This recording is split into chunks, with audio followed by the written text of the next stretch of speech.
आज हम जिस विषय के लिए इकट्ठे हुए हैं वो है ज्योतिष। मैं ज्योतिष के इस कोर्स में आप सबका स्वागत करता हूं और आप लोगों को विश्वास दिलाता हूं, जब हमारा ये कोर्स खत्म होगा लगभग 4 महीने बाद, सर हफ्ते नमस्ते। में 2 दिन क्लास। नमस्ते जी, विक्रम जी, आपका स्वागत है।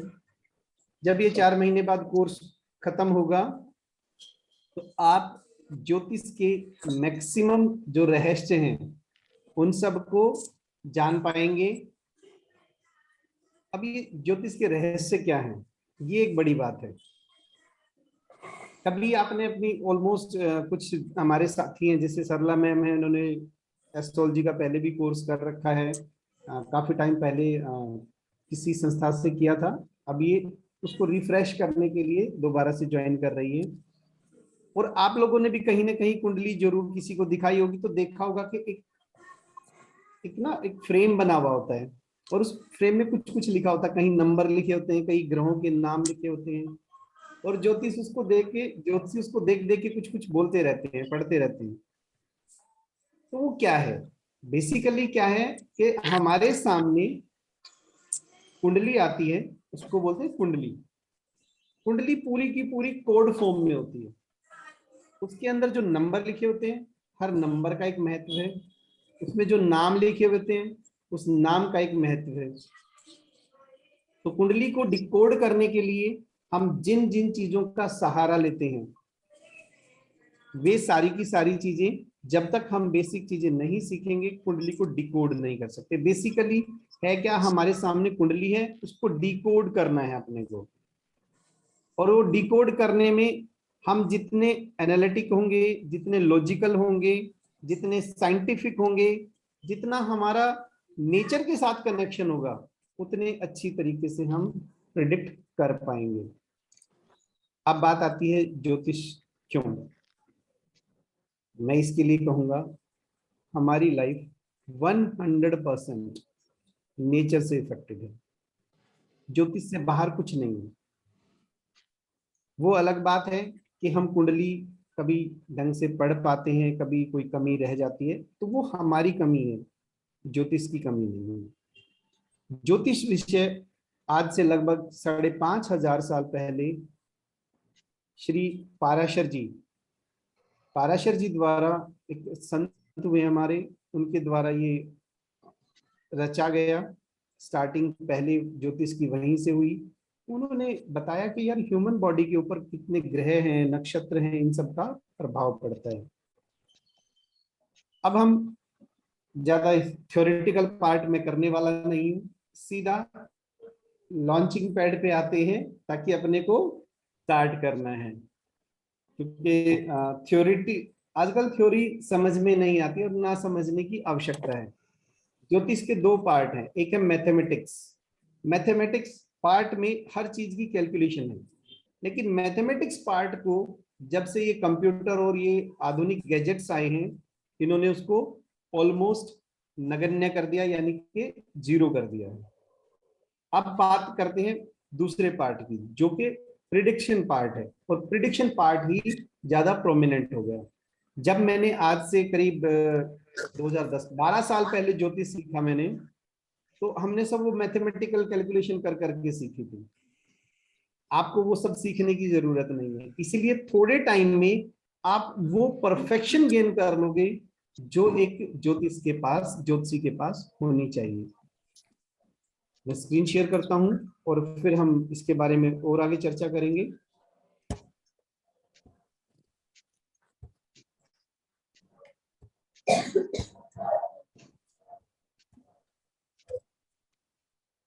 किसी भी कुंडली की प्रेडिक्शन के अलग लिए अलग पार्ट में करके ना सबकी पीडीएफ बना। सुनीता जी, एक बारी मुझे लगता है आपकी ना आवाज आ रही, तो म्यूट कर लें अपने आप को।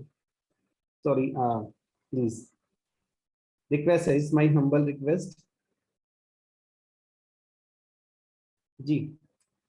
तो जो एस्ट्रो यानी कि ज्योतिष, कुंडली को पढ़ने के लिए किन किन चीजों का सीखना जरूरी है, सबसे पहले किन चीजों का सीखना जरूरी है, उसके लिए मैंने ये 4 पॉइंट लिखे हैं।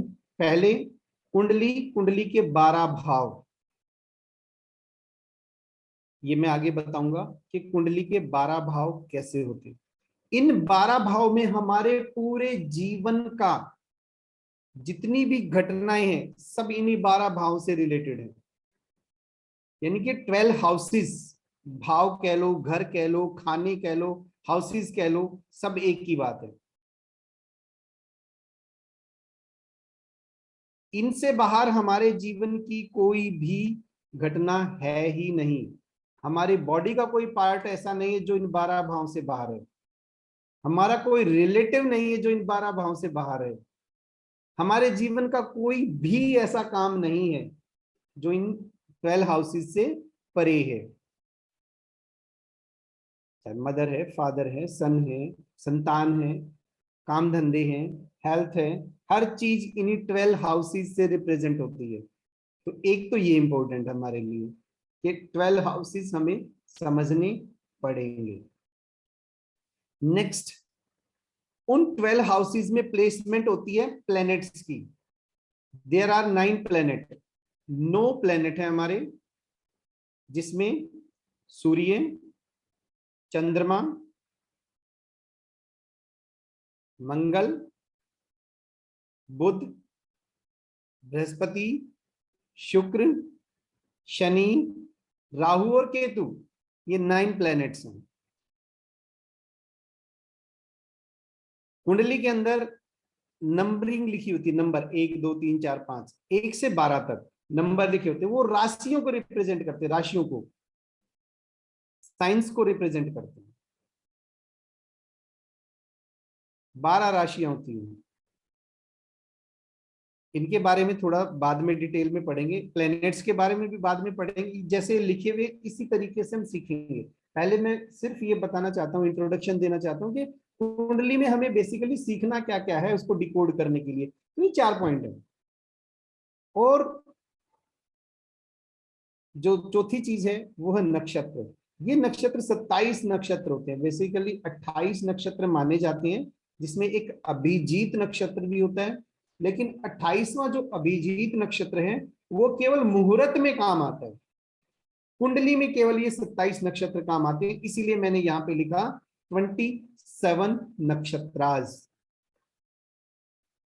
कुंडली में यही चीज, 4 चीजें पढ़ने की, 12 भाव, 9 ग्रह, 12 राशियां और 27 नक्षत्र।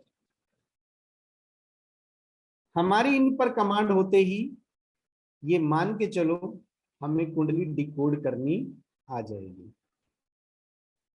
इन्हीं से और फर्दर कुछ कुछ इनके ना कॉम्बिनेशंस बनते हैं, उन्हीं कॉम्बिनेशंस को ध्यान में रखते हुए हमें कुंडली पढ़नी है। तो पहला पॉइंट क्या है, वो है 12 भाव। जब भी आपने कुंडली देखी होगी कुछ इस तरह से देखिए, ब्लैंक होती है। ये अगर इसकी ये भाव या खाने या कोई भी चीज देखो तो ये 12 है।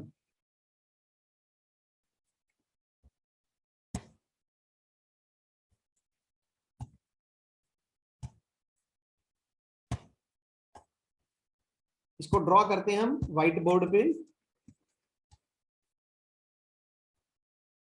सबको विजिबल है ये।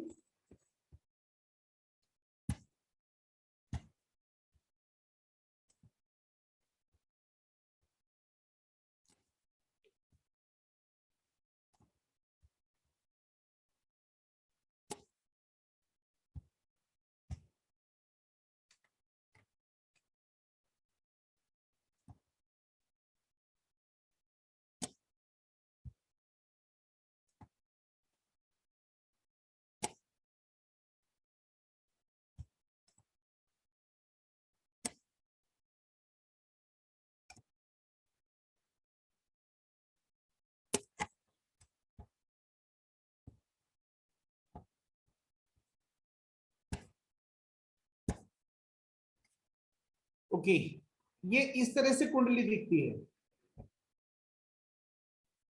जब तक हमें ये पता नहीं होगा कि ये 12 भाव कहाँ से शुरू होते हैं, 1 नंबर भाव कहाँ पर है, 2 नंबर कहाँ है, 3 नंबर है, तो कुंडली को पढ़ना थोड़ा मुश्किल होता है। तो सबसे पहले हमें ये निर्धारित करना है कि ये 12 भाव कौन से हैं। किसी भी कुंडली में पाराशर पद्धति की पढ़ाई कर रहे हैं हम, ध्यान रखें सभी, पाराशर पद्धति की पढ़ाई कर रहे हैं, जो कि ज्योतिष की सबसे पहली पद्धति। इसके बाद ज्योतिष की बहुत सारी पद्धतियां आई और लेटेस्ट हमारी है लाल किताब। इससे पहले भी नाड़ी ज्योतिष है और कृष्णमूर्ति पद्धति है, इस तरह से कई सारी ज्योतिष की विधाएं हैं। एस्ट्रोलॉजी के बहुत सारे स्ट्रीम्स हैं, बट अपने को बात कर रहे हैं हम पाराशर पद्धति की, और ये पद्धति मदर है सभी की सभी ज्योतिषियों की। इसमें पहला घर ये है और ये फिक्स है। किसी भी कुंडली को देखेंगे तो पहला घर ये देखेंगे, यानी कि भाव नंबर 1, हाउस नंबर 1, पहला भाव। इसको कहीं हमने चेंज करना नहीं, इट्स फिक्स, ये फिक्स है इस कुंडली में। कोई भी कुंडली चेक करोगे तो ये जो घर होगा, ये भाव होगा, ये खाना होगा, ये हाउस होगा, तो ये पहला ही काउंट होना है। जब ज्योतिषी कुंडली देखते हैं, अरे इसके प्रथम भाव में ये है, प्रथम भाव का मतलब फर्स्ट हाउस, सेकंड हाउस,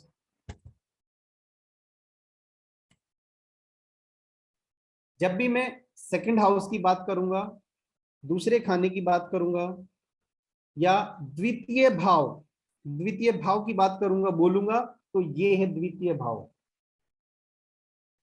और ये रिटर्न में कहीं नहीं, बेस केवल आपको समझाने के लिए लिख रहा हूं मैं, इसके बाद ये कभी लिखे नहीं जाएंगे। सभी लोग विशेष तौर पर ध्यान दें कि केवल आपको आज ये समझ में आ जानी चाहिए कि पहला भाव का मतलब ये है, इस घर की बात हो रही है, इस खाने की बात हो रही है, इस हाउस की बात हो रही है। दूसरी, जब मैं बोलूंगा द्वितीय भाव, तो आपको समझ आना चाहिए इस भाव की बात हो रही है। This is third house, third house मतलब तीसरा घर। फोर्थ हाउस,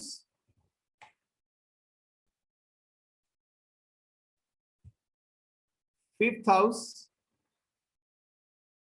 मैं फिर रिपीट करता हूं, ऐसा लिखा हुआ कभी किसी कुंडली में नहीं आएगा। कुंडली में इस तरह से जो लिखी जाएंगी वो राशियां लिखी जाती हैं, ये भाव कभी नहीं लिखा जाता।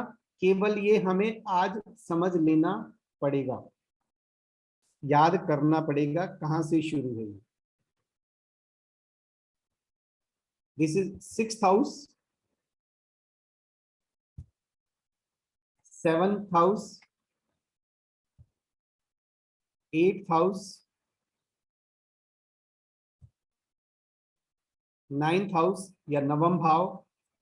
दिस इज दसम भाव, यानी कि 10th हाउस, 11th हाउस, एकादश, इसको बोलेंगे संस्कृत में एकादश, 12th हाउस।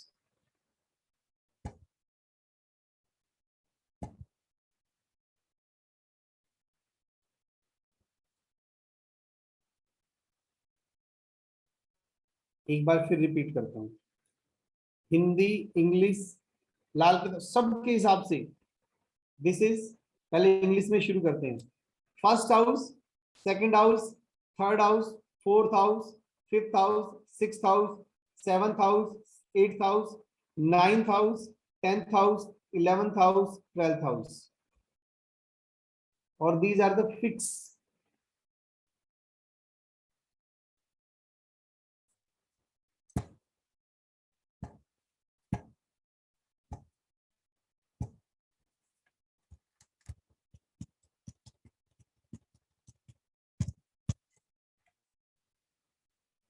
अब मैं हिंदी में बताता हूं। प्रथम भाव, प्रथम, ये सॉरी संस्कृत में हो गया, प्रथम भाव, द्वितीय भाव, तृतीय भाव, चतुर्थ भाव, पंचम भाव, 6 को क्या बोलेंगे? षष्ठम भाव, षष्ठम भाव, सप्तम सप्तम भाव, भाव, अष्टम भाव, नवम भाव, दसम भाव, एकादश भाव और द्वादश भाव। द्वादश भाव। तो ये संस्कृत में आ गए। अब हिंदी में पहला घर, पहला भाव, दूसरा घर, तीसरा घर, चौथा घर, पांचवा घर, छठा घर, सातवां घर, आठवां घर, नौवां घर, 10वां घर, 11वां घर और 12वां घर। अब लाल किताब में इनको खाने बोला जाता है, खाने।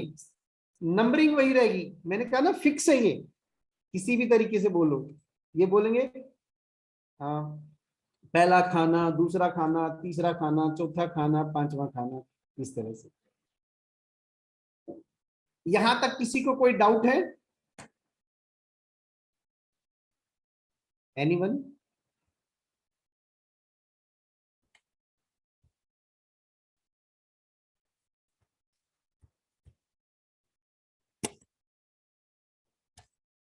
अब मैंने बोला था इन 12 घरों से बाहर कुछ भी नहीं है। 12 घरों से बाहर कुछ भी नहीं है। हम एक एक चीज को लेकर के चलेंगे कि एक पहला भाव किन किन चीजों को रिप्रेजेंट करता है। पहला जो भाव है, पहला घर है, फर्स्ट हाउस है, उसको लग्न के नाम से भी जाना जाता है।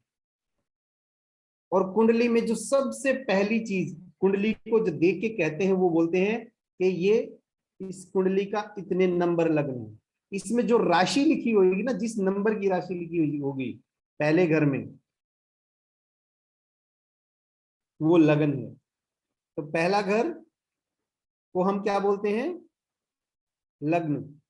और लग्न ही सब कुछ निर्धारित कर देता है इंसान के बारे में कि कौन सा ग्रह उसके कंपैटिबल है, नॉन कंपैटिबल है, उसका मित्र है, दुश्मन है, किस ग्रह से उसकी माता है, किस ग्रह से पिताजी हैं, कौन ग्रह से पत्नी है, किस ग्रह से क्या, सब कुछ लग्न। जैसे ही लग्न निर्धारित होता है, यानी कि पहला पहला घर निर्धारित होता है, फर्स्ट हाउस निर्धारित होता है, सब कुछ निर्धारित हो जाता है। जब कोई बेबी, कोई बच्चा इस दुनिया में आता है, तो सबसे पहले उसका सर इस दुनिया में प्रकट होता है। तो पहला घर इंसान खुद है, ध्यान रखना। फर्स्ट हाउस, किसी इंसान के बारे में जानना है तो फर्स्ट हाउस देखेंगे, राइट डाउन। ये वो चीजें हैं जो आपको लाइफ लॉन्ग प्रिडिक्शन के टाइम पे काम आने वाली है। फर्स्ट हाउस इंसान की बॉडी के सर को रिप्रेजेंट करता है, इससे ऊपर ये।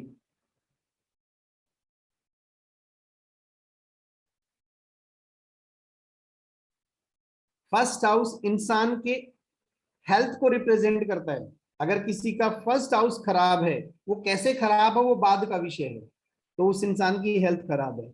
अगर कोई मेरे पास कुंडली लेके आएगा और ये कहेगा सर ये बीमार रहता है, तो सबसे पहले मैं उसका फर्स्ट हाउस देखता हूं कि भाई इसके फर्स्ट हाउस में क्या क्या प्रॉब्लम है।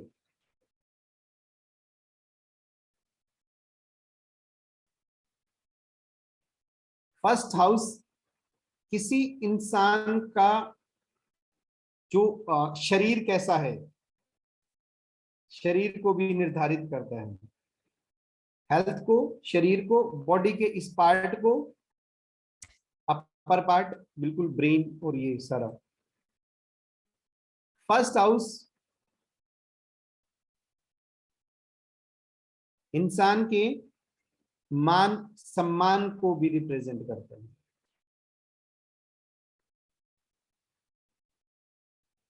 किसी व्यक्ति के बारे में जानना हो तो पहले घर को हम इग्नोर कर ही नहीं सकते। क्यों? पहला घर हम खुद होते हैं।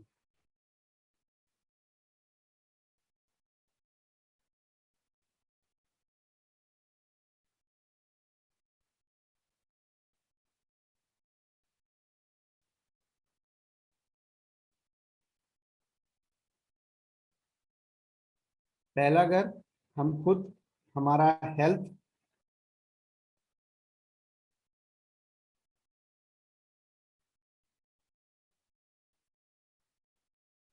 किसी को और कुछ जानना है पहले घर के बारे में, कोई डाउट?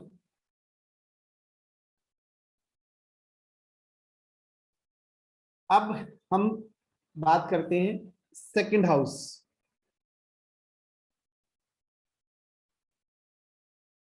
सेकंड हाउस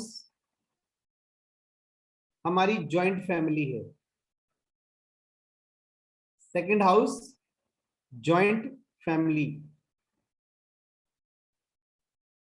अब ये केवल स्टार्टिंग दे रहा हूं मैं, इसके बाद ना फर्स्ट हाउस सेकंड हाउस सबके और ज्यादा बहुत सारे वे आने वाले हैं, एट्रीब्यूट, बहुत सारे गुण आने वाले हैं, बहुत सारे रिप्रेजेंटेशन आने वाले हैं। सेकंड हाउस हमारी जॉइंट फैमिली है। सेकंड हाउस यहां से गले तक का ये बॉडी का ये पार्ट है, जिसमें हमारा माउथ, टंग, बोलने की शक्ति, टीथ और वोकल कार्ड्स, ये सब सेकंड हाउस से आते हैं। यानी कि कोई आदमी झूठ बोलता है जरूरत से ज्यादा तो पूछ लेना उसका चेक करना है कि अपने को जिसका सेकंड हाउस में कोई इश्यू है भाई। कोई आदमी बहुत हार्श बोलता है तो उसका सेकंड हाउस प्रॉब्लम है। किसी आदमी को यहां से यहां तक की कोई बीमारी है, गले की बीमारी, बार बार गला खराब रहता है, तो पूछो, उसका चेक करो कि सेकंड हाउस का इश्यू है यार इसको। तो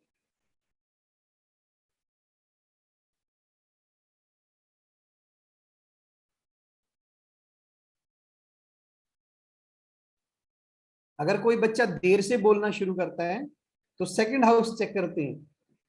हाउस की बात कर रहे हैं अभी हम, केवल हाउसेस की। धन का घर है ये, धन। पहला घर फर्स्ट हाउस तन है। तन मतलब शरीर, बोला था ना हमारी बॉडी, शरीर, हम खुद। दूसरा घर तन है।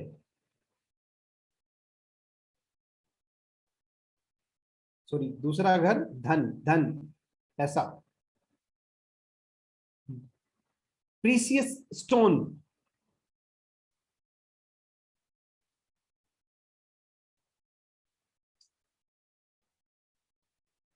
अगर किसी व्यक्ति की एज देखनी, आयु देखनी है, उसकी डेथ कब होगी, कितना लाइफ स्पैन है उसका, वो भी इस घर से, केवल इसी घर से नहीं।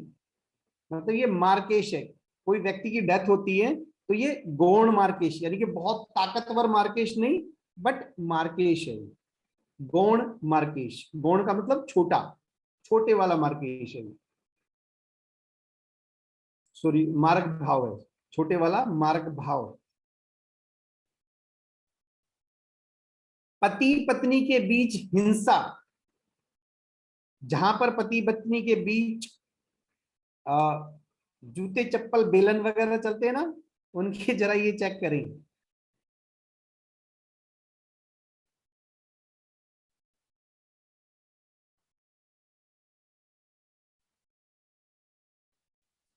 कुछ लोग अननेचुरल सेक्स में चले जाते हैं, उनके लिए भी ये घर है। उनको भी ये चीजें, ये घर जरूर चेक करना है उनका भी। किसी को प्रॉब्लम है इस तरह की,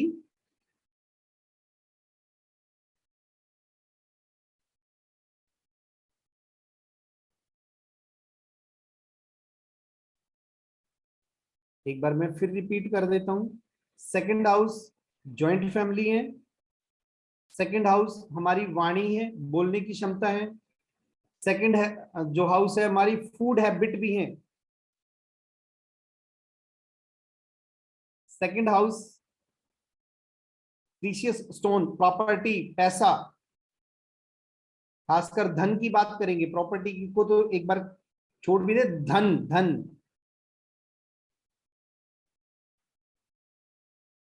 हस्बैंड वाइफ के बीच में जो वायलेंस है वो भी ये हाउस रिप्रेजेंट करता है।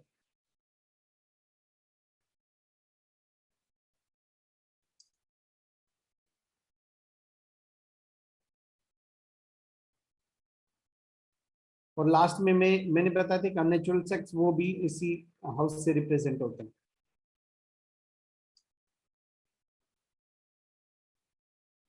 नेक्स्ट है थर्ड हाउस। सेकंड हाउस के बारे में किसी को पूछना है, एनी डाउट? भैया एक क्वेश्चन है, जैसे आपने बताया प्रीशियस स्टोन, तो किसको क्या प्रीशियस स्टोन धारण करना चाहिए, सेकंड भाव से देखते नहीं हैं? नहीं नहीं नहीं नहीं, पहले क्या होता था सुनो, आज की डेट में अपन करेंसी यूज करते हैं, करेंसी। हाँ जी जी। लेकिन जब करेंसी से पहले का समय था, उस टाइम इंसान सोना, चांदी, मेटल और प्रीशियस स्टोन रखता था, उनकी प्रॉपर्टी उससे काउंट होती थी। Okay okay. और उससे पहले बाटर सिस्टम था। बाटर सिस्टम यानी कि भाई मुझे चावल चाहिए, ये ले गेहूं, मुझे चावल दे दे। तो बाटर सिस्टम, फिर प्रॉपर्टी को जोड़ने की बात आई, तो लोगों की प्रॉपर्टी जानवरों से मापी जाती थी, जिसके पास जितने ज्यादा जानवर और उसके पास कितना सोना, चांदी या प्रीशियस मेटल, वो सब उस समय की बातें हैं। तो प्रीशियस मेटल मैम सरला मैम बताएंगी। मैम हमारे टाइम में जब हम छोटे थे तो एक कहानी सुनते थे, उसके पास दो लाल थे, ऐसे सुनते थे। Yes yes. तो तो मैं बचपन में प्रीशियस सोचता था, स्टोन को सर हम इसको वो इन्वेस्टेड मनी भी तो है ना, इन्वेस्टेड मनी। हाँ इन्वेस्टेड की बजाय अगर आप ये कहो कि आपके पास जुड़ी हुई मनी हाँ जी, वही बात हो गई, इन्वेस्टेड मनी। जी। तो अब जो मैंने कहा ना, दो लाल थे, तीन लाल थे, मैं बचपन में ना दादी जब स्टोरी सुनाती थी मुझे बड़ी प्रॉब्लम होती थी। मैं कहा यार ये लाल का क्या मतलब होता है, लाल का। और ज्योतिष मैंने सीखी 2009-10 में। तो मेरे गुरुजी ने बताया कि जो माणिक्य है, माणिक्य स्टोन, इसको लाल भी बोलते हैं। और उसका था 25 कैरेट या उससे ऊपर के कैरेट का जो स्टोन होता है उसको लाल बोलते हैं। और उससे नीचे का जो स्टोन है तो उसको माणिक्य या रूबी, इंग्लिश में रूबी, हिंदी में माणिक्य। और उसके सब स्टोन को लालड़ी वालड़ी इस तरह की शब्द यूज करते हैं, जो कि आप लोग भी सीखोगे। जब सर ने बताया कि लाल इतने कैरेट से ऊपर का जो स्टोन होता है माणिक्य स्टोन, उसको लाल बोलते हैं, तब मेरे को समझ, ओहो ये तो वो बात थी यार तब मेरे को लाल समझ में आया था 2010 में। बचपन में तो अदरवाइज सोचते थे भाई लाल जिसके पास वो अमीर आदमी। आज मैं वो पढ़ा रहा हूं कि एक समय था कि प्रॉपर्टी को आज भी लोग इन्वेस्ट करते हैं। आपको पता प्रीसियस स्टोन्स में भी इन्वेस्टमेंट की जाती है। आज से करीब करीब 8-9 साल पहले जो स्टोन्स मैं खरीदता था, वो अगर 1000 रुपए कैरेट खरीदा, तो आज वही स्टोन लगभग 7 से 8 हजार रुपए कैरेट हो गया है। और मुझे सुन के हैरानी हुई, अभी 4-5 साल पहले मेरे एक मित्र कहते हैं मैं तो इन्वेस्ट करके रखता हूँ, इतना बढ़िया फायदा है इनमें। तो वो उन्होंने उसको एज ए इन्वेस्टमेंट भी लिया। लेकिन ये एसेट्स की बात करते हैं हम यहाँ, इन्वेस्टमेंट से ज्यादा जो वर्ड यूज करेंगे एसेट्स। ठीक है जी। अब बात करते हैं second house, sorry third house. Third house represent करता है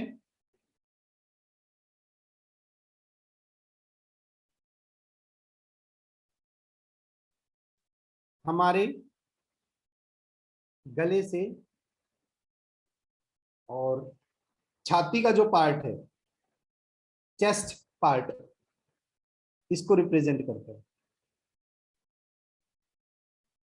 अब इसी में दिला जाता, हिम्मत हौसले की बात आती है। हिम्मत हौसला, किस व्यक्ति में कितनी हिम्मत है, कितना हौसला है, ये रिप्रेजेंट करता है। थर्ड हाउस रिप्रेजेंट करता है हमारे मित्रों को, हमारे पड़ोसियों को। थर्ड हाउस रिप्रेजेंट करता है हमारे छोटे भाई को, सहोदर, छोटे भाई बहनों को।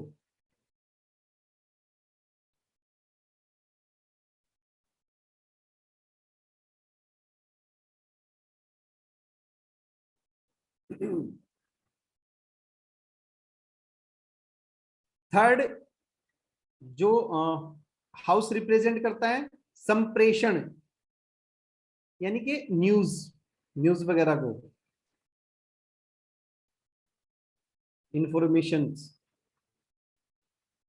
थर्ड हाउस रिप्रेजेंट करता है छोटी यात्राएं, जो आदमी सुबह जाए शाम तक आ जाए, इस तरह की यात्राएं।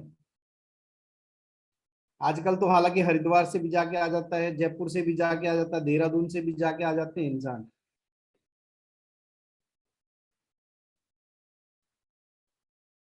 लाइक मी, और मेरे जैसे कुछ क्रेजी तो ऐसे हैं, सुबह से शाम तक अंडमान जाके भी वापस आ जाते हैं, गोवा जाके भी आ जाते हैं। मेरे कुछ साथी जो वास्तु से जुड़े हुए हैं, वास्तु वाले हैं, उनको पता है मेरे बारे में। 13 साल के करियर में वास्तु के केवल एक रात ऐसी हुई है जब मैं इंडिया के किसी भी कोने में गया और रात को वहां रुकना पड़ा। Otherwise morning, early in the morning flight ली और लेट नाइट की फ्लाइट से वापस काम करके अपने। तो ठीक है, साइंस और टेक्नोलॉजी के जमाने में दूर की यात्राएं, छोटी यात्राओं की परिभाषा बदल गई है। इनकी यात्राओं की परिभाषा बदल गई है। एक व्यक्ति अगर गोवा जाके वापस आ गया सेम डे, तो यात्रा तो छोटी नहीं थी। लेकिन पहले के जमाने में जो छोटी यात्राएं, पहले तो कितना था, एक व्यक्ति 50 किलोमीटर जाके आ जाएगा, बस 60 किलोमीटर जाके। तो जो छोटी आपकी सराउंडिंग्स की यात्राएं हैं 100-200 किलोमीटर तक की, इनको आप छोटी यात्राओं में काउंट करेंगे।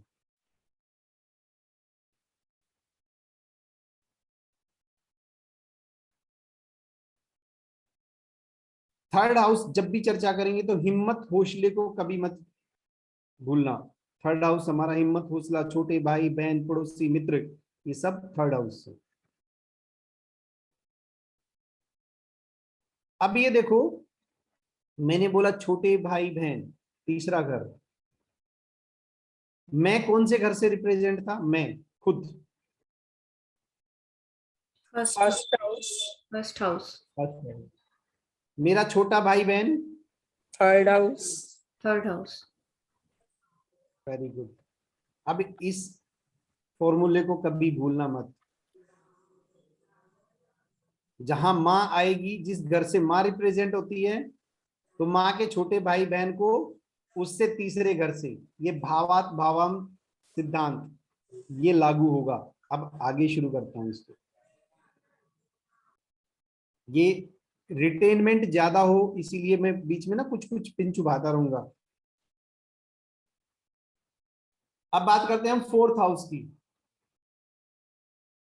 फोर्थ हाउस इंसान का बचपन होता है। किसी का बचपन देखना तो चौथे घर से देखेंगे। और किसी इंसान के बचपन में सबसे इंपॉर्टेंट रोल माँ का होता है, तो चौथा घर माँ का भी होता है। माँ, अगर भाव की बात करेंगे, दैट इज फोर्थ हाउस, जो मदर को रिप्रेजेंट करता है।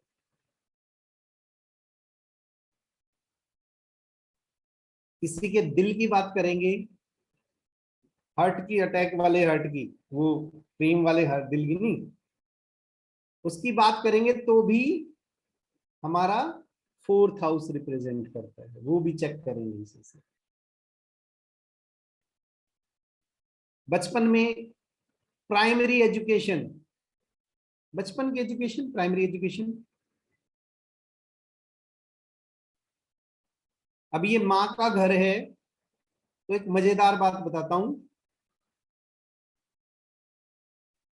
मातृकुलेशन, मातृकुल, कुछ समझ में आया किसी के? हाँ आ गया। मतलब हाँ, क्या समझ में आया, सबको बताओ। जैसे मैट्रिकुलेशन हम जो अभी आजकल इस्तेमाल करते हैं 10th के लिए करते हैं कि मैट्रिक कर ली या मैट्रिकुलेशन कर ली है।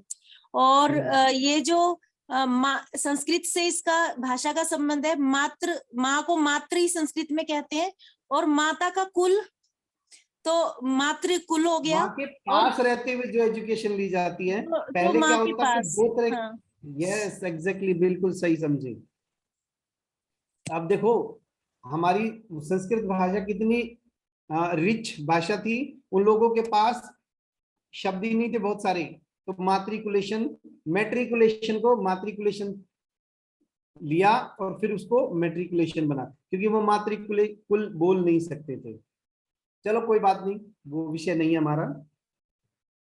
बीच बीच में ये प्रकरण इसलिए भी बोलता हूँ, थोड़ा सा ना ब्रेन रिलैक्स रहे, अदरवाइज थ्योरेटिकल पोर्शन थोड़ा मुश्किल होता है, बोरिंग भी होता है।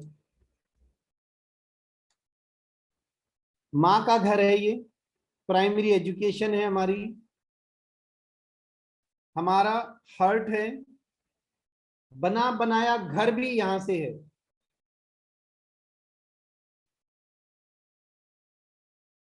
किसी को कोई पूछता ना, यार मुझे बना बनाया घर मिलेगा या प्लॉट खरीदूंगा,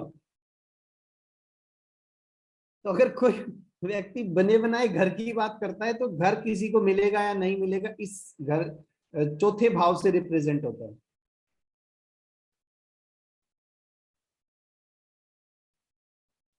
किसी का बचपन कितना सुख में गुजरा या दुख में गुजरा, इस घर को देखते हैं।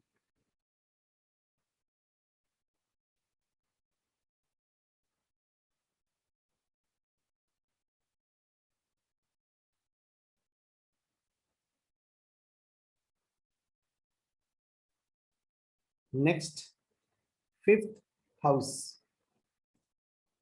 ये इसमें मैंने लिखी हुई सारी चीजें मिटा दी हैं मैंने। उसके पीछे यही पर्पस था कि कहीं आप वो जो लिखे हुए डिजिट्स थे उनको कोरिलेट ना करना शुरू कर दो, क्योंकि हाउसेस कभी लिखे हुए नहीं मिलेंगे किसी कुंडली में। अगर जो इनके अंदर लिखा हुआ है वो राशि, जब हम राशियां करेंगे तो वो राशि के बारे में चर्चा करेंगे। फिफ्थ हाउस,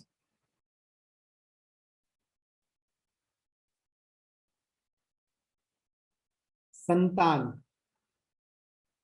पांचवा घर। अगर किसी व्यक्ति को संतान की प्रॉब्लम है, संतान है नहीं है, कोई भी व्यक्ति आपके पास आता है कि जी मुझे संतान का बताओ, तो संतान का घर है पांचवा घर। विद्या का घर यानी कि एजुकेशन का घर, वो मात्रिकुलेशन मतलब छोटी जो प्राइमरी लेवल की एजुकेशन वो हम चौथे घर से देखते हैं। लेकिन जो एजुकेशन, जो नॉर्मल एजुकेशन 12th तक की यानी कि कॉलेज तक की भी एजुकेशन हम यहीं से रिप्रेजेंट कर सकते हैं। But very higher education, PhD VHD, वो उसके अगले हाउस से करते हैं। बट ये एजुकेशन का घर, जिसकी शिक्षा की बात करेंगे कि कोई व्यक्ति शिक्षित होगा नहीं होगा, कितनी एजुकेशन लेगा, वो पांचवें घर से देखते हैं।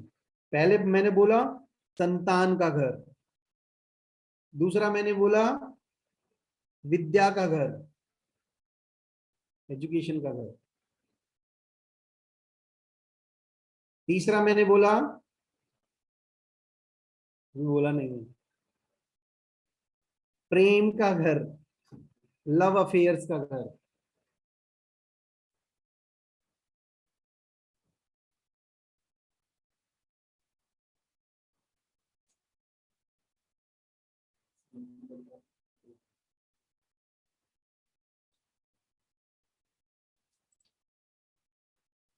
ये इंसान की टम्मी के पार्ट को रिप्रेजेंट करता है, यानी कि हमारे जो मिडल पार्ट को रिप्रेजेंट करता है,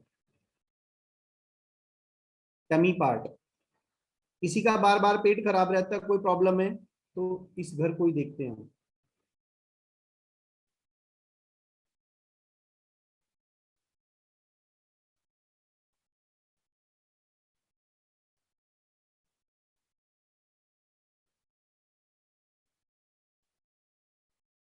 किसी इंसान के जीवन का स्तर, जीवन स्तर कितना हाई लेवल का, ये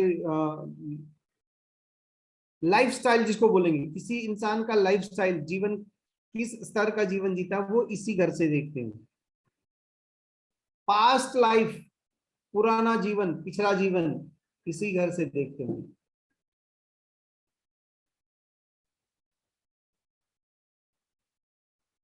स्पोर्ट्स का घर है ये, खेल कूद का।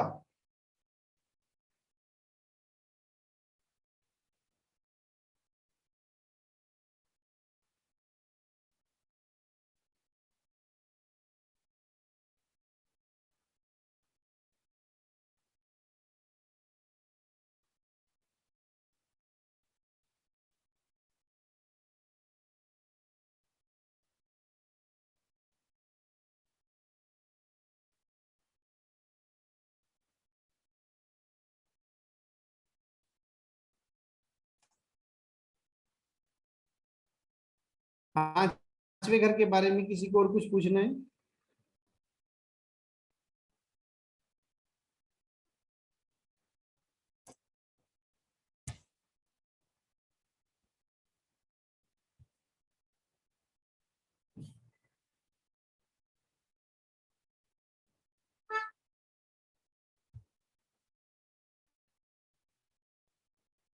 ओके, अब हम बात करते हैं छठे घर पे। देखो इसको ना ज्यादा दिमाग में मत लेना यार, इतनी सारी चीजें लिखवा दी कैसे याद होंगी, ये प्रैक्टिस से याद होंगी डेफिनेटली। जब 4 महीने तक करना क्या है, अपने को कुंडलियां ही देखनी है। यस, करुणा जी ने हैंड रेज किया। यस, कुछ जानना चाहते हैं? हाँ जी, मुझे ये पूछना था, आपने कहा कि ये मिडल पार्ट को यानी कि पेट को रिप्रेजेंट करता है, तो जैसे आपने कहा कि ये प्रेम लव अफेयर को भी रिप्रेजेंट करता है, तो क्या हम ये भी कह सकते हैं कि हार्ट को भी रिप्रेजेंट करेगा, मतलब कि above the level of stomach? Feelings, yes, love affair और हार्ट, ये जो एक्चुअली दिल जो है ना, दिल 2 घरों से रिप्रेजेंट होता है। हार्ट अटैक किसी का चेक करते हैं तो चौथा और 5वां घर दोनों चेक करते हैं। एक जगह बीच में आएगा जब हम ग्रहों की स्थिति इनमें ग्रह बिठाएंगे, तब ये कहते हैं कि अगर 5वें घर में सूर्य और राहु एक साथ बैठे तो उस बच्चे के दिल में छेद होने के चांसेस हैं।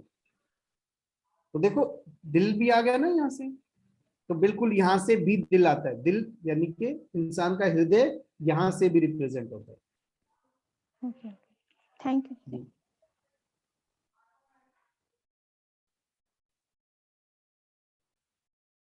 हाउस नंबर 6,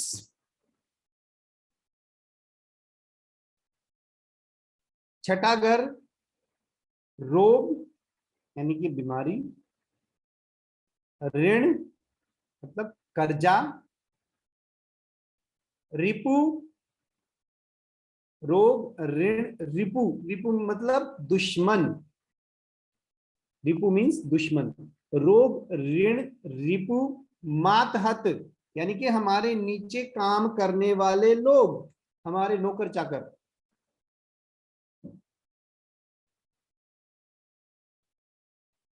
नौकरी, कोई व्यक्ति आता है कहता है मुझे नौकरी मिलेगी नहीं मिलेगी, कंपटीशन का घर भी यही है। नौकरी का घर, नौकरी लगने का घर, छूटने का नहीं, नौकरी लगने का घर। कंपटीशन, कोई बच्चा कंपटीशन फाइट करेगा नहीं करेगा, यही घर है।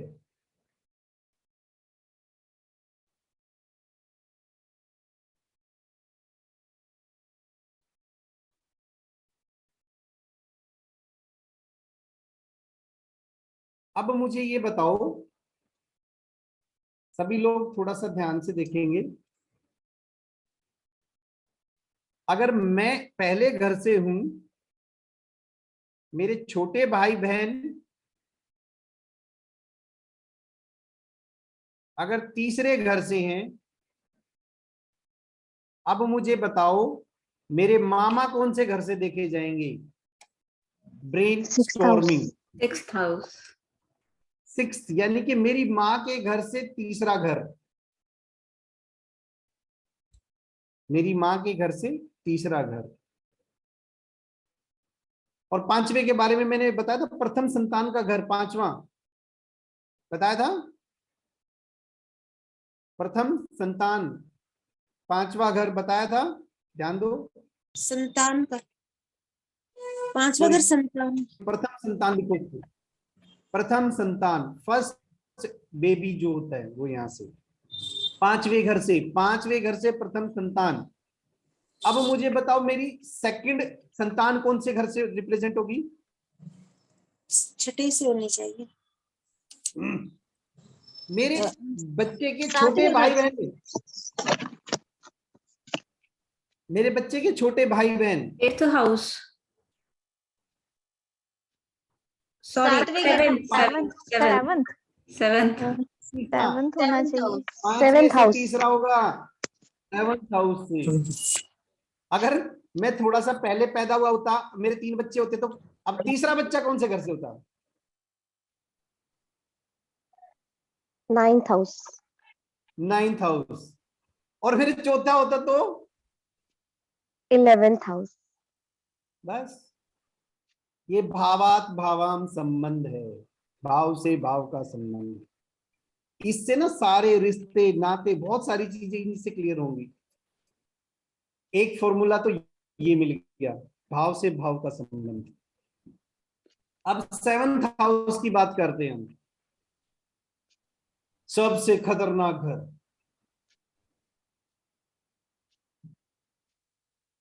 और एक आदमी की जिंदगी। पहले कुंडली पता है पुराने जमाने में कैसे देखी जाती थी? आदमियों की कुंडली देखी जाती थी।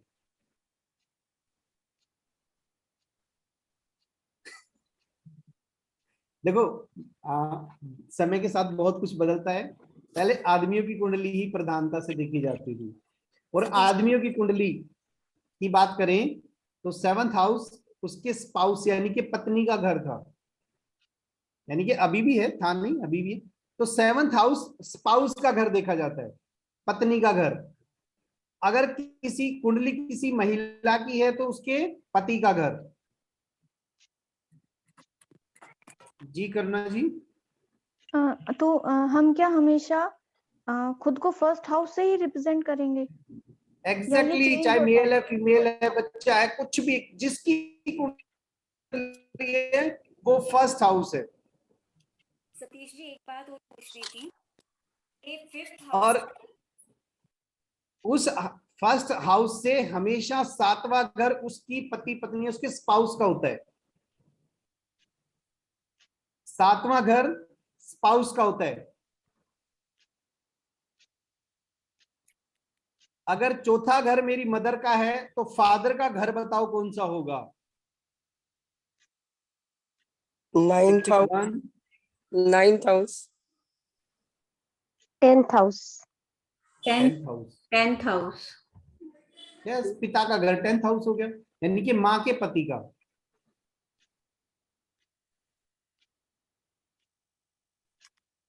स्पाउस का घर जो भी किसी का देखना, पहले मेरी जो पहली संतान है उसका स्पाउस देखना है तो मैं कौन से घर से देखूंगा? 5वें घर से 7वां घर, यानी कि 11वां।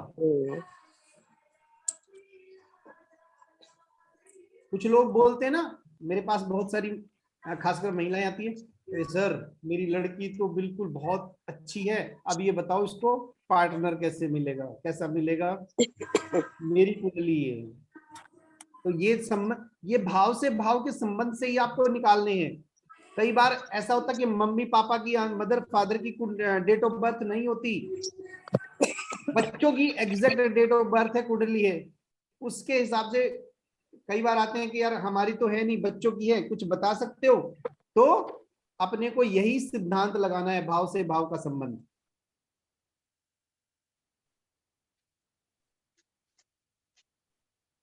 चलो जी, 10th हाउस स्पाउस का घर है। 10th हाउस 10th या 7th? 7th house. My mistake, my mistake, please अगर किसी ने 10th लिख दिया हो तो काट दो, my mistake. 7th house spouse का घर है।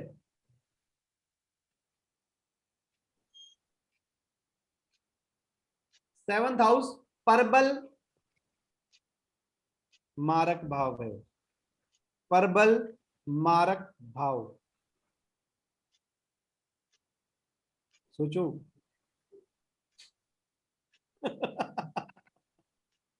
इसका मतलब भी बता दीजिए, क्या मतलब है? पर इसका मतलब ये है जिसकी शादी हो गई वो गया। चाहे मेल है चाहे फीमेल है।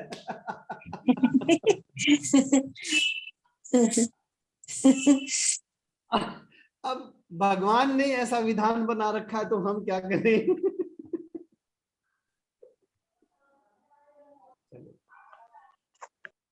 ये जीवन साथी के साथ साथ, स्पाउस मतलब जीवन साथी के साथ साथ ये पार्टनरशिप का भी है। अगर किसी को पार्टनरशिप देखनी है तो 7th हाउस से ही देखी जाती है।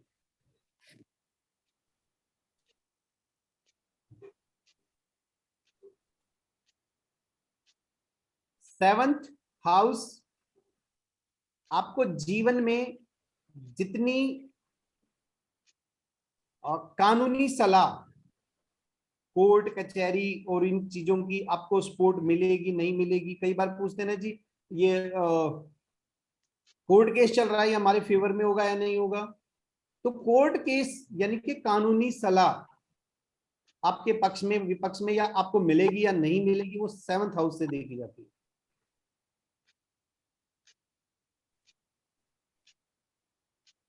सेवंथ हाउस हमारा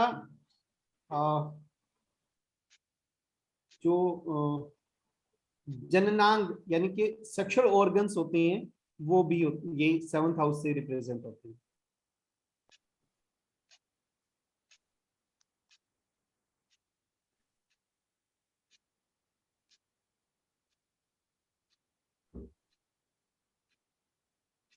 कई बार लोग पूछते हैं कि यार इसको जीवन साथी कैसा मिलेगा, तो जीवन साथी कैसा मिलेगा, तो 7th हाउस को हम इग्नोर कर ही नहीं सकते। जिसकी शादी नहीं हो रही थी तो भी 7th हाउस को इग्नोर नहीं कर सकते।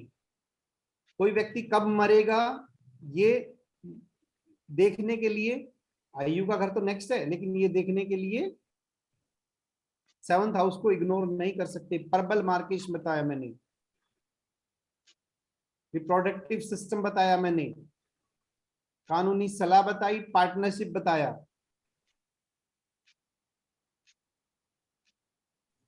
ये सारे 7th हाउस हैं। एज भी अब मुझे ये बताओ, 7th हाँ जी बताइए। एज भी आपने बताया कि 7th हाउस है किसी का। नहीं, मार्केश, प्रबल मार्केश यानी कि जब मारक भाव, इस घर से संबंधित कुछ घटना घटती है, जो समय चल रहा होगा, समय की कैलकुलेशन में दशांतर दशा बताऊंगा, तो जब इस घर से संबंधित कोई समय आता है तो वो इंसान को मार भी सकता है। ठीक है, इतना आसान नहीं जाता इस ग्रह का समय, इस घर का समय, इस भाव का समय। ओके, ये बताओ, ये थ्योरेटिकल पोर्शन यहां तक हमारा ऑलमोस्ट 60% हो गया है। इसको कंटिन्यू करें। ऐसा तो नहीं कि बम्बार्डमेंट हो रही है, कहोगे सर हमें तो याद ही नहीं होगा इतना सारा। सर दूसरी संतान का भी होता है ना ये 7वां घर? हाँ मैंने बताया तो था, अच्छा, दूसरी बताया था। संतान 7वें घर से देखी जाएगी। अच्छा,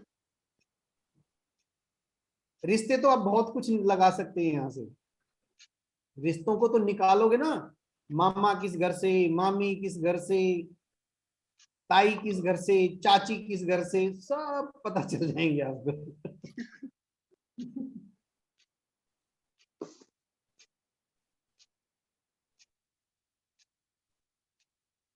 ठीक है, कंटिन्यू करें या इसको यहीं स्टॉप करें? कंटिन्यू करिए। कर लीजिए Satish ji. Next is 8th house. 8th house कुंडली में सबसे खराब घर माना जाता है। अष्टम भाव, अष्टम भाव दुखों का कारक होता है, दुखों का कारक। अष्टम भाव आयु का भाव होता है। अष्टम भाव यानी कि 8th हाउस दुखों का भाव होता है। 8th हाउस आयु का होता है। 8th हाउस षड्यंत्रों का घर होता है, षड्यंत्र।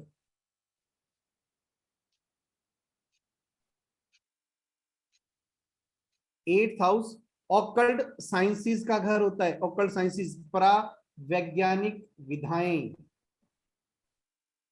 जो हम कर रहे हैं, सीख रहे हैं। एस्ट्रोलॉजी भी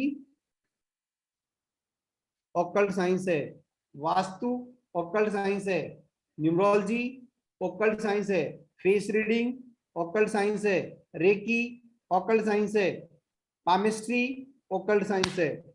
जिस तरह की इस तरह की जितनी भी विद्याएं हैं ये सारी ऑकल्ट साइंसेस हैं, और वो ऑकल्ट साइंसेस रिप्रेजेंट होती हैं हमारे 8th हाउस से। जब 8th हाउस का समय चल रहा होता है तभी इंसान ये चीजें सीखने की तरफ भागता है। एट्थ हाउस दुखों का बताया, आयु का बताया। एट्थ हाउस इंसान की पेरेंटल प्रॉपर्टी,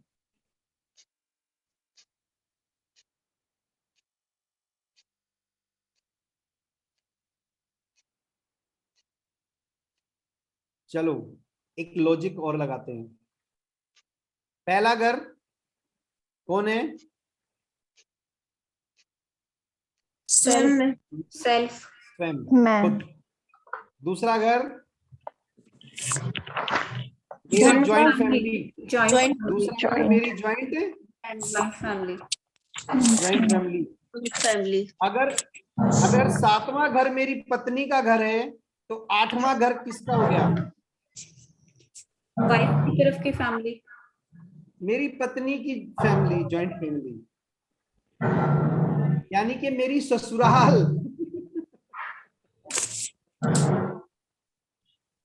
दूसरा घर मेरा परिवार है तो आठवां घर ससुराल।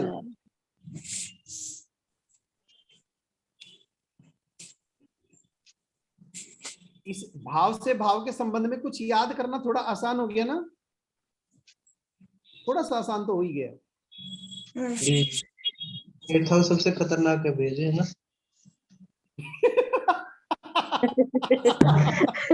तो भाई ससुराल के लिए बोला। अमित जी ऋषिका इस उसमें बैठी है और मैं कुछ नहीं बोल रहा, मैं चुप हूं इसके बारे में।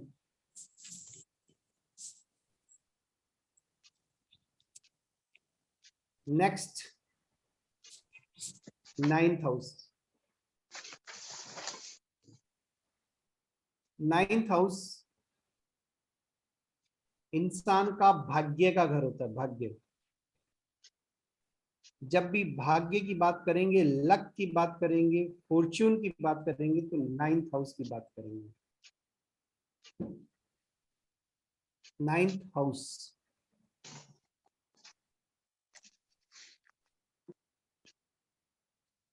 नाइन्थ हाउस इंसान के धर्म कर्म की बात करेंगे। धर्म यानी कि धार्मिक व्यक्ति, गॉड फियरिंग, कितना भगवान में आस्था रखने वाला। फियरिंग वर्ड गलत, भगवान में आस्था रखने वाला।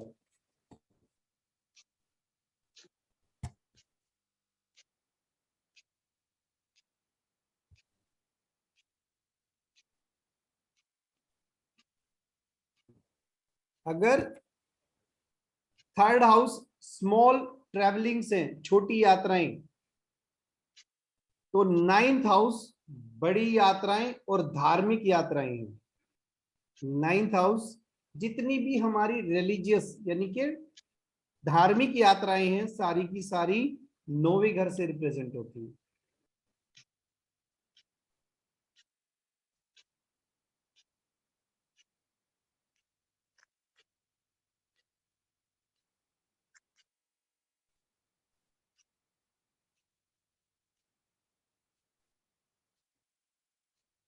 नौवें घर में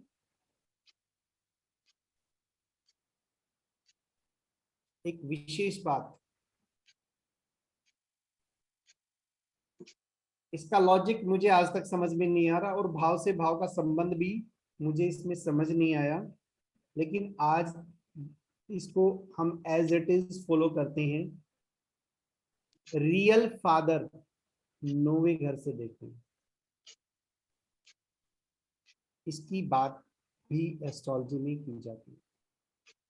मैं इस पे 2 मिनट बोलूंगा। एस्ट्रोलॉजी आपको ये भी बता देगी कि आप रियल फादर की संतान है। आप मतलब किसी भी कुंडली को देख के कह सकते हो कि यार ये अपने असली पिता की संतान नहीं है, ये बाय एक्सीडेंट या इलीगल रिलेशन से पैदा है, ये पता चल रहा है। या कुछ ऐसे अडॉप्टेड कुंडली चाइल्ड है, या अडॉप्टेड, जो भी है, बिल्कुल। तो ये रियल जो फादर है वो 9वें घर से रिप्रेजेंट होता है, 9th हाउस से। आई डोंट नो व्हाई, बस शास्त्रों में लिखा हुआ है। और 10वां घर जो होता है दिस फादर के नाम से जाना जाता है। यानी कि फादर, अब एक व्यक्ति रियल भी हो सकता है और उसके नाम से जाना भी जा सकता है, रियल फादर के, वो जनरली सभी यही होता है। बट किसी किसी केस में ये हो सकता है। पवन जी ने हाथ उठाया, और पवन जी कैसे हैं आप? बहुत सालों बाद, ऑलमोस्ट 15-16 साल बाद एक दूसरे के हम आमने सामने हैं। जी पवन जी बताइए, आमने सामने मतलब मुलाकात हो रही है।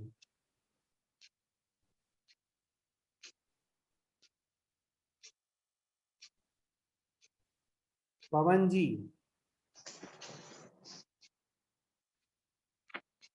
पवन जी प्लीज, आपने हाथ उठाया था, हैंड रेज किया था, कुछ पूछना है?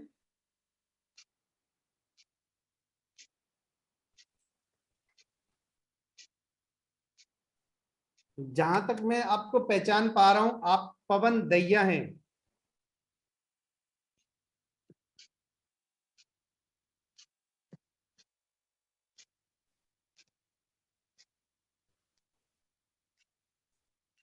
शायद कोई नेटवर्क इश्यू है या कोई माइक का इश्यू है, कोई बात नहीं। पवन जी ने हैंड रेज किया था इसलिए मैं पूछना चाहता हूँ, पूछ रहा था कि कुछ पूछना है क्या। Next is 10th house. 10th house पिता का घर है। 10th हाउस, अब देखो इस 10th हाउस में इसके सामने 10th का 7वां घर कौन सा होगा? 4th house.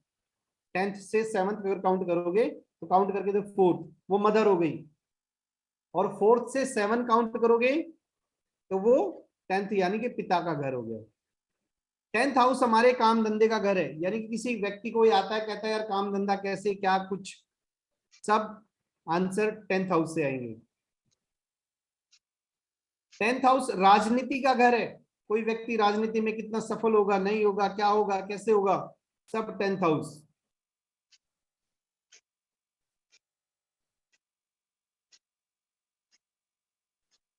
टेंथ हाउस इंसान के घुटने हैं।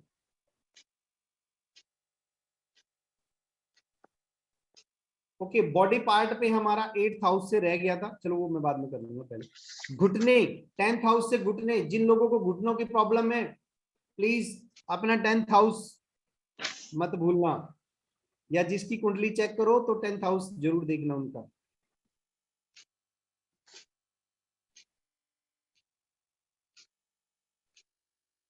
मैंने बताया 10th हाउस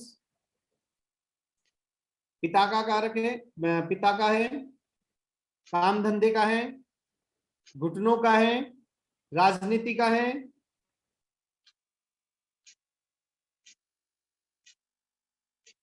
अब बात करते हैं कि हमारा 8th हाउस से बॉडी पार्ट रह गए थे। हमारी बॉडी से जो भी आउटलेट होता है, ये जो सिस्टम है आउटलेट आउट, वो सारा सिस्टम 8th हाउस से रिप्रेजेंट होता है।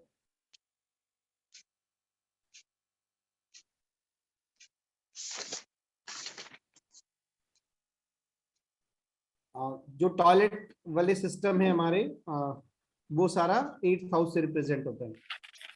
9th हाउस से हमारी थाइज, थाइज घुटनों से, और ये ऊपर वाला हिस्सा थाइज, ये सारे 9th हाउस से रिप्रेजेंट होते हैं, और घुटने होते हैं हमारे 10th हाउस से रिप्रेजेंट।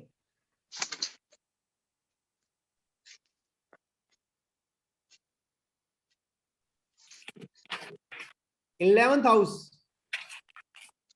एकादश भाव, एकादश भाव।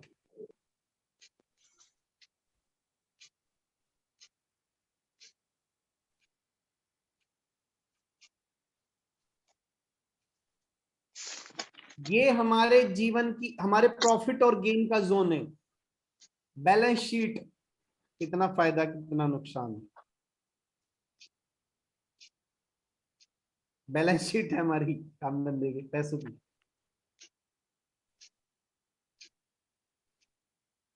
दसवें घर से काम धंधा किया तो प्रॉफिट और गेन कहां चले गए? 11वें घर के। 11वां घर हमारी रोग प्रतिरोधक क्षमता, यानी कि हम, हाँ, दवाइयां हमारे ऊपर काम करेंगी या नहीं करेंगी, हम इम्यूनिटी, दवाइयां जो कोई बीमारी होगी वो ठीक करने की शक्ति, वो इसी 11वें घर से है।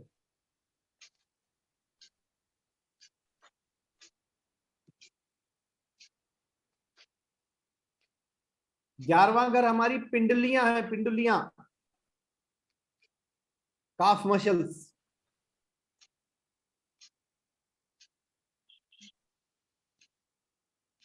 सॉरी, रिपीट करेंगे? 11वां घर बॉडी का जो पार्ट है, घुटनों से नीचे का जो पार्ट है, पिंडुली जिसको बोलते हैं, काफ मसल्स।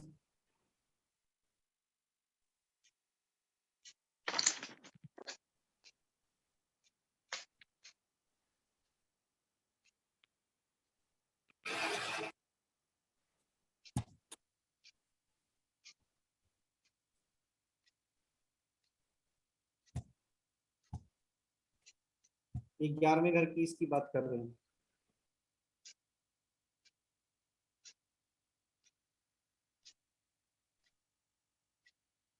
अब 12वां घर। सर एक बोलूं, जी बताइए। 11th हाउस से बड़े भाई बहन देखते हैं ना? अब देखो इसमें लगाओ भावांत सिद्धांत, बिल्कुल बड़े भाई देखते हैं। बड़े भाई बहन अगर देखने हो तो 11th हाउस से। बिल्कुल। दादा भी देखना है तो 11th हाउस, बड़े भाई बहन और दादा। हाँ जी। ये ना बीच बीच में, ये तो हमारी पूरी लाइफ इसमें कवर नहीं हुई, ये तो केवल शुरुआत करनी है अपने को कहीं ना कहीं से, तो शुरुआत है जस्ट। इसके बाद तो इन भावों में जितनी भी घटनाएं, कोई भी क्वेश्चन करोगे इन्हीं भावों में आएगा। तो सारे क्वेश्चन तो नहीं आए, कोई ना कोई तो रह गया होगा, लेकिन कोई भी आपके जीवन का कोई ऐसा सवाल नहीं है जो इन 12 घरों में ना आए। तो 11वां घर बड़े भाई बहन और दादा को भी यहीं से देखते हैं।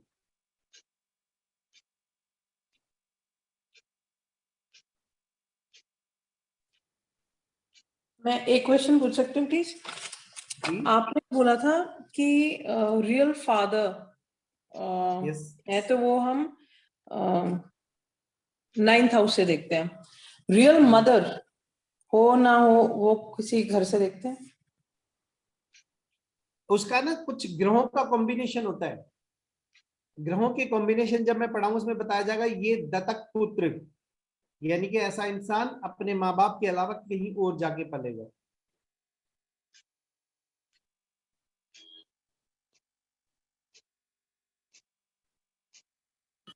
सतीश जी एक बात जी। भाव का घर, अब हम आपकी वॉइस थोड़ी सी क्लियर नहीं है, प्लीज बताएं। थोड़ा सा पास लगे। हाँ जी, अब आ रही है आवाज? हाँ जी अब आ रही है। आपने बताया था फर्स्ट हाउस हमारा सेल्फ है, तो हमारे पहले भाव से हमारे जो पिता का घर है वो 10वां घर हुआ।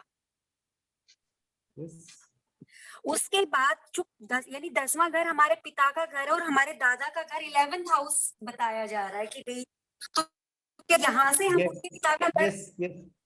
ये कुछ चीजें मैंने कहा ना, पूरी कुंडली भावात भावाम संबंध पे है, लेकिन कुछ चीजें हैं और ये बाद में जैसे 9th हाउस जब मैंने बताया रियल फादर का है, क्यों बस लिखा हुआ है, मुझे नहीं पता। हाँ, यहाँ रियल फादर से हमारे बायोलॉजिकल फादर वाली बात हो रही है ना? यस, बायोलॉजिकल फादर से बात। ओके। कुछ चीजें ऐसी हैं कि जो हमें एज इट इज फॉलो करनी है। जैसे मैंने कुंडली के बारे में कहा कि भाव नंबर 1 यानी कि खाना नंबर 1, हाउस नंबर 1 ये फिक्स है। कोई कहे कि यहाँ से क्यों, तो वो मैं नहीं बता पाऊंगा। इसी जी, तरह जी। 9th हाउस बायोलॉजिकल फादर वो है क्यों, आई डोंट नो। चलो जी 12th हाउस की बात करते हैं हम। 12th हाउस,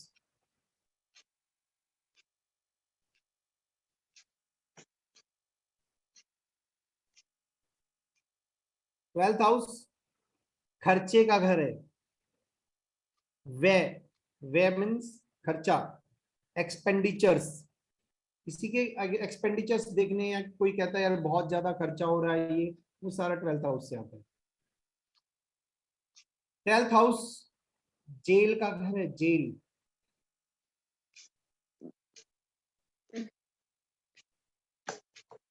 ट्वेल्थ हाउस विदेश का घर है, विदेश यात्राओं का घर, दूसरे देश की यात्रा। कोई आदमी दूसरे देश में जाएगा, बड़ा पहले ये ना पनिशमेंट होती थी, दूसरे देश में भेजना पनिशमेंट, अब ये बिल्कुल 180 डिग्री चेंज हो चुका है, यानी कि अब इच्छा है, अब ये बड़ाई का विषय है, पहले दंड का विषय होता था। यहाँ पर विदेश यात्रा के साथ सेटलमेंट भी, सेटलमेंट केवल इसी से नहीं, सेटलमेंट के ना बहुत सारे फैक्टर है कि कोई पढ़ने के लिए जाएगा तो उसको अलग तरीके से देखेंगे, कोई रहने के लिए जाएगा अलग तरीके से देखेंगे, कोई वहां केवल काम धंधे के लिए जाएगा तो अलग तरीके से देखेंगे, वो अलग थोड़ा सा उसमें ग्रहों की स्थिति देखी जाती है। जब टॉपिक वाइज करवाएंगे तब हम देखेंगे। 12th हाउस फाइन, जुर्माने का घर है, किसको कितना जुर्माना लगने वाला है। 12th house bed time pleasure का घर है, किसी को सैया सुख मिलेगा या नहीं। सैया सुख यानी कि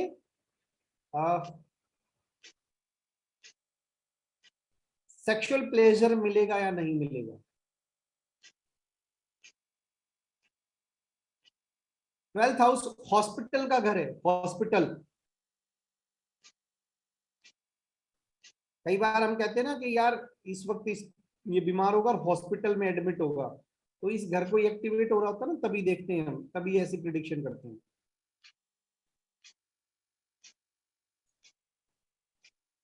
एक बार 12th हाउस के मुझे बताएंगे एट्रीब्यूट कौन से हैं, अब मैंने क्या क्या लिखवाए हैं, एक आध शायद मिस कर गया मैं, कोई भी रिपीट कर दें।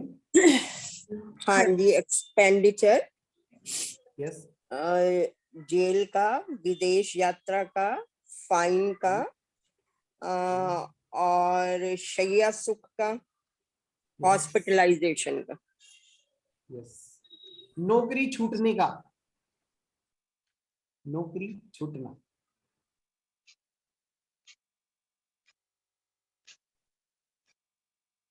नौकरी लगना मैंने कौन सा घर बताया था, 6th हाउस। तो नौकरी की डेथ कहाँ होती है, नौकरी छूटना।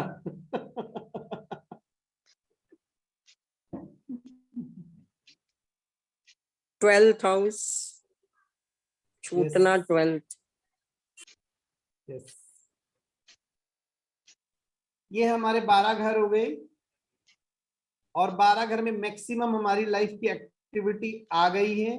फिर भी मैं एक बार ना रिकैप्चुलेशन इसका कर देता हूं, और अब दूसरे तरीके से करूंगा। दूसरा तरीका ये है, इसमें बॉडी पार्ट ये बॉडी नीचे, पार्ट 12th हाउस से बॉडी पार्ट बता दीजिए। टकना,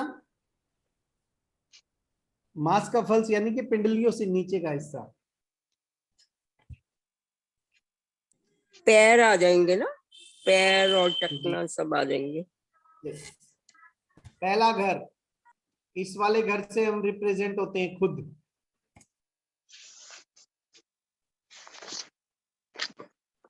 अगर कोई आपके क्वेश्चन करता है कि जी मुझे मम्मी पिता माँ के बारे में पता करना है,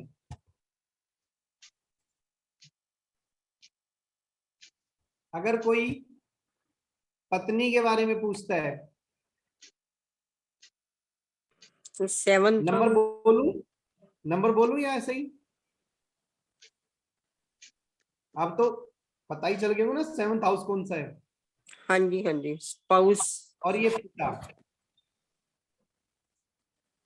10th हाउस पिता।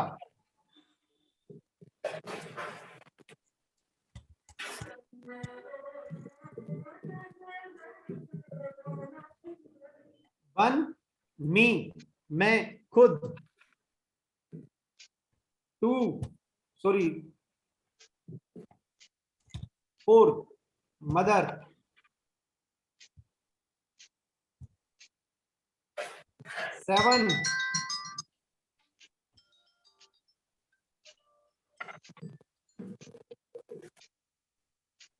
7 स्पाउस, जीवन साथी।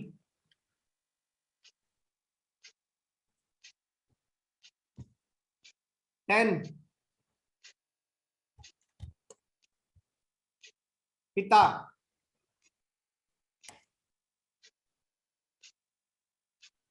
ये अब मैं ना वो रेंडम करवा रहा हूं ऐसे ही, ताकि ये पास पास वाले कर दिए। 1 4 7 10 ये केंद्र स्थान होते हैं, केंद्र स्थान, सेंटर। देखो ये बीच में है ना, और ये पूर्ण है, बड़े वाले बॉक्स हैं। ध्यान से देखो, अब समझ में आएगा, ये बड़े बॉक्स हैं।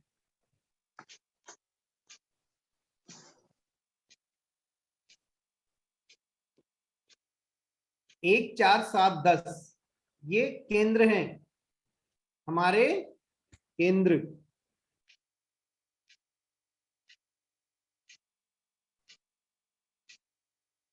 यस ऋषिका, आप कुछ जानना चाह रहे हैं?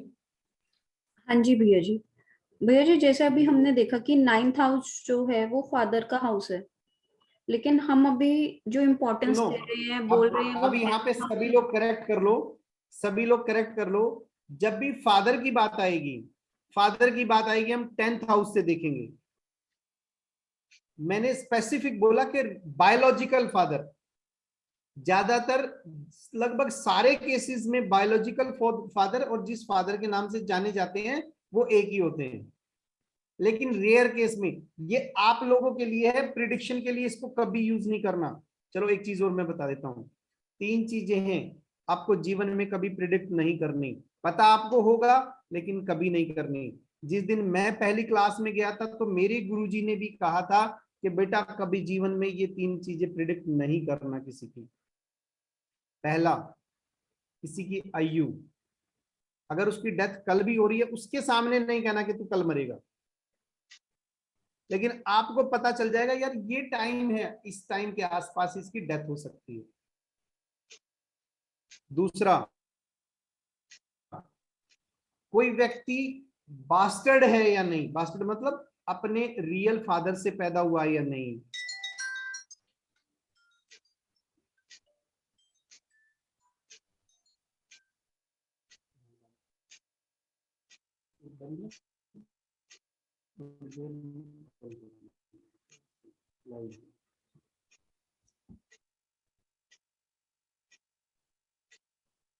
तीसरी चीज जो है, आपको कुंडली से पता चल जाएगा कि ये इंसान सेक्सुअली किस तरह से एक्टिवेटेड है। जैसे आजकल सिस्टम चला हुआ लेस्बियन और गे, कुंडली को देख के कभी नहीं बोलना किसी को कि यार ये तू तो ये है, या कोई कुंडली लेके आए, पेरेंट्स आए और आप बता दो बच्चे को यार ये तू इस तरह के इंटरेस्ट रखता है, वो चीजें कभी नहीं बतानी।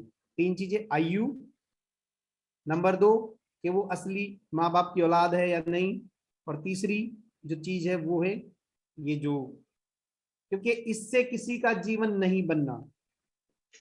इन तीनों चीजों से जीवन खराब होता है, जीवन की क्वालिटी लो आती है। हम जो ज्योतिष को यूज करेंगे ये आज, बल्कि ये मान लो कि मेरी तरफ से आज आप लोगों को ये प्रॉमिस करना चाहिए कि हम एस्ट्रोलॉजी को केवल जीवन के क्वालिटी को इंप्रूव करने के लिए यूज करेंगे, लाइफ क्वालिटी इंप्रूव करने के लिए एस्ट्रोलॉजी को यूज करेंगे। कुछ ऐसी शक्तियां आपके पास आएंगी, कुछ ऐसे नॉलेज आपके पास आएंगे कि आप उनका मिसयूज भी कर सकते हो, पर प्लीज ऐसा कभी नहीं करना। केवल किसी व्यक्ति की लाइफ में आप पॉजिटिविटी ऐड कर सकते हो वही करना। जीवन किसी का स्टॉप है, चल सकता है, और आप लेकिन कभी उस चीज के पाप के भागीदार नहीं बनना कि आप किसी को गलत गाइड कर दो या किसी को ऐसी बात कह दो। आपने तो बात सच कही है, आप गलत नहीं बात करोगे, झूठ नहीं बोलोगे, बट अगर वो बात किसी की लाइफ को बर्बाद कर दे तो क्यों कहना। लेकिन सॉल्यूशन जरूर बताना, उसको समाधान जब आप लिख के दोगे ना कि ये रेमेडी करनी, ये रेमेडी करनी, ये रेमेडी, उनमें जरूर लिखना ताकि उसकी लाइफ इंप्रूव हो। तो एस्ट्रोलॉजी लाइफ को इंप्रूव करने के लिए